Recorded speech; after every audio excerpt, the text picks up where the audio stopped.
Welcome to Tokyo Tuesday. If you're a regular viewer, welcome back. This might be our last Tokyo Tuesday in Canada, so I figured we'd make it a good one. And today, this beautiful white backdrop isn't like a green screen or anything like that. It's just Canada. Let me show you a tree as a reference point. There we go. The question of should I move to Japan is a big question. And I figured that while I'm here in Canada, where everything started for me, it would be a great opportunity to address this question for you guys. For most people, it's a question that runs much deeper than just your own life. You've got to consider your family, you've got to consider your friends, you've got to consider the entire life that you have built for yourself, where you are up until this point, and how much of that you're willing to set aside or even give up. Just from personal experience and from the people around me, I know that family can be a really big one. Some people's families might be super enthusiastic and excited about the idea of you going off on your own and starting this new journey and adventure in a foreign land, whereas other families may not be as excited. If I take a look at myself and my best friend as an example, my best friend's family was very excited about the idea of him going off on his own. They did lots of little jokes and pranks before he left. They had a great time about it. My family was a little more like, hey, come on, do you really need to leave? I loved feeling that love from my family, but it was also difficult for me to just say, hey, come on guys, I gotta go and do this for myself. And while modern technology is absolutely incredible and these little devices allow us to stay in touch with our friends and families no matter where we are in the world, it doesn't really have the same feel as that face-to-face, holidays with family. I've come back to Canada right now just so I can spend 2 weeks with my family. Haven't been back in 3 years. There really is no replacement for that face-to-face interaction with your loved ones. You may miss your friends, you may miss your family. You may even miss out on incredibly exciting events and times with these friends and family that you love so much. And that fear of missing out can be huge for some people. And a lot of people will just stop right there altogether. They'll just give up. Being away from family and friends isn't for everybody. And that is okay, as long as it's your decision and it's not somebody else pushing you to make that decision.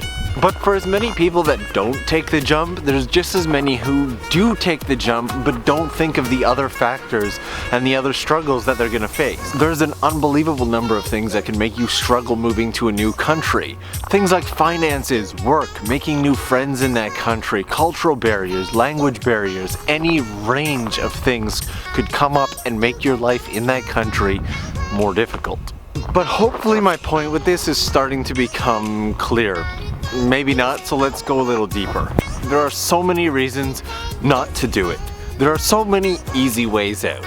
You don't have the time, you don't have the money, you don't want to miss your family, you don't think you're gonna succeed. The simple fact is that you will miss your family. You will miss your friends. There are important life events and exciting moments that you will not be a part of if you leave and move overseas to Japan or any other country. And this might just all sound like way too much and completely deter you from even trying.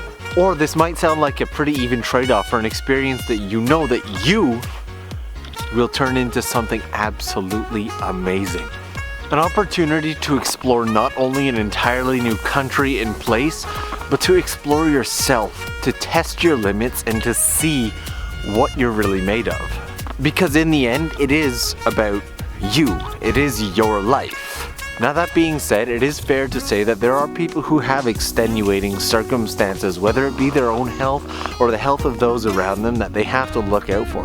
There are people who will never have the opportunity physically to get out and do this. If that is you, people like myself will continue to try and bring you as much excitement and value through our videos as possible. But if that's not you, if you are physically able to do it, then why not?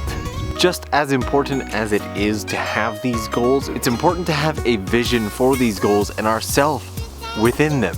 What do you want to do? Are you the type of person who wants to have adventures and amazing experiences that will completely change you or reveal who you truly are as a person, and go through learning about the culture and exploring the country in ways that you never imagined that you could? Or would you simply prefer to hang out in a quiet countryside area, getting to know yourself as you enjoy coffee and reading manga?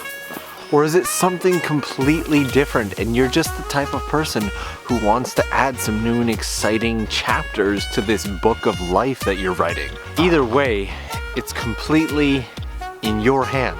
I want you to take a second and think about what is stopping you from leaving right now. You might already have a plan, you might not, but what is it? Is it cash? Is it family? Is it linguistic ability? I do want to say this though. Tomorrow is your worst enemy. Today is your best friend.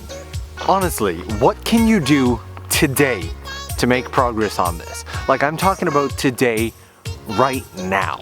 So since we haven't done this in a while, what I want you guys to do is two things. Number one, I want you to leave in the comments what action you're gonna take right now. Are you gonna lay out a timeline? Are you gonna study some Japanese right now? Are you just gonna build up your motivation by watching your favorite Japanese TV program? What are you going to do right now? Leave something in the comments, close this video, and go do it. Let's make this year amazing starting right now.